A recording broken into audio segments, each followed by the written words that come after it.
উৰিয়াম ঘাটলৈ আমি যাম কাৰণ 500 ঘৰ মানুহে 5000 বিঘা যদি জংগল দখল কৰি দিয়ে তাত আমাৰ আপত্তি আছে। এনে গোৱালপাৰাত উচ্ছেদ হৈ আছে বনাঞ্চল বিলাকত। এতিয়া যেতিয়া উচ্ছেদ হৈছে, উচ্ছেদতে অসম পুলিচক মাৰিছে তাত বাংলাদেশী মূলৰ মানুহে। এই অসম পুলিচৰ গাত হাত দিয়াৰ পিছত মানে বাংলাদেশীয়ে এখন যুদ্ধ ঘোষণা কৰি দিল আৰু সেই যুদ্ধৰ এটা উত্তৰ দিয়াৰ সময়। আৰু তেওঁলোকে যিহেতু প্ৰথম যুদ্ধ কিন্তু ঘোষণা কৰিছে বাংলাদেশী, অসম পুলিচৰ গাত হাত দি অসম পুলিচৰ মূৰ ফালি দি যুদ্ধ ঘোষণা কৰিছে আৰু এই যুদ্ধ আমি গ্ৰহণ কৰিছো আৰু অসমৰ সমূহ খিলঞ্জীয়া মানুহক একত্ৰিত হ'বলৈ আহ্বান জনাইছো। কেৱল ফেচবুকত সীমাবদ্ধ নহয়, ৰাজপথত ওলাব লাগিব আৰু ৰাজপথত প্ৰয়োজনত হাতত হেংদাং লৈ ওলাব লাগিব।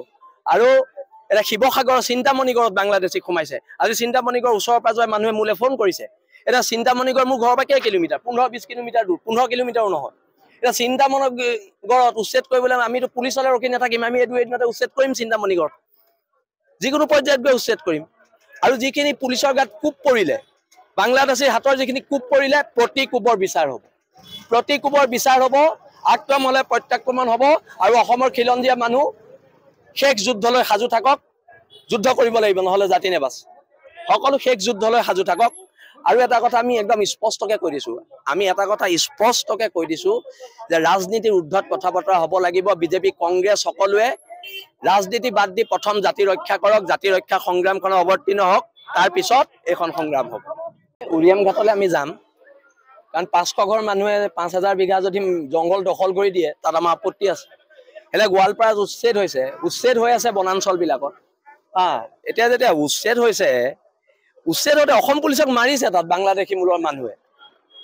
এই অসম পুলিচৰ গাত হাত দিয়াৰ পিছত মানে বাংলাদেশীয়ে এখন যুদ্ধ ঘোষণা কৰি দিল আৰু সেই যুদ্ধৰ এটা উত্তৰ দিয়াৰ সময়।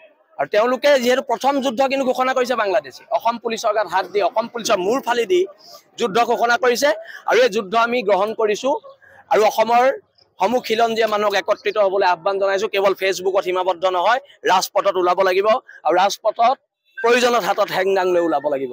আৰু এটা শিৱসাগৰৰ চিন্তামণিগড়ত বাংলাদেশী সোমাইছে। আজি চিন্তামণিগড় ওচৰৰ পাজৰে মানুহে মোলৈ ফোন কৰিছে। এটা চিন্তামণিগড় মোৰ ঘৰৰ পৰা কেই কিলোমিটাৰ, 15-20 কিলোমিটাৰ দূৰ, 15 কিলোমিটাৰো নহয়। এটা চিন্তামণিগড়ত উচ্ছেদ কৰিবলৈ আমিতো পুলিচলৈ ৰখি নাথাকিম, আমি এদিনতে উচ্ছেদ কৰিম চিন্তামণিগড়, যিকোনো পৰ্যায়ত গৈ উচ্ছেদ কৰিম। আৰু যিখিনি পুলিচৰ গাত কোব পৰিলে, বাংলাদেশীৰ হাতৰ যিখিনি কোব পৰিলে, প্ৰতি কোবৰ বিচাৰ হ'ব, প্ৰতি কোবৰ বিচাৰ হ'ব। আক্ৰমণ হ'লে প্ৰত্যাক্ৰমণ হ'ব আৰু অসমৰ খিলঞ্জীয়া মানুহ শেষ যুদ্ধলৈ সাজু থাকক। যুদ্ধ কৰিব লাগিব, নহ'লে জাতি নেবাচ। সকলো শেষ যুদ্ধলৈ সাজু থাকক। আৰু এটা কথা আমি একদম স্পষ্টকৈ কৈ দিছোঁ, যে ৰাজনীতিৰ ঊৰ্ধ্বত কথা বতৰা হ'ব লাগিব। বিজেপি, কংগ্ৰেছ সকলোৱে ৰাজনীতি বাদ দি প্ৰথম জাতি ৰক্ষা কৰক, জাতি ৰক্ষা সংগ্ৰামখনত অৱতীৰ্ণ হওক, তাৰপিছত এইখন সংগ্ৰাম হ'ব।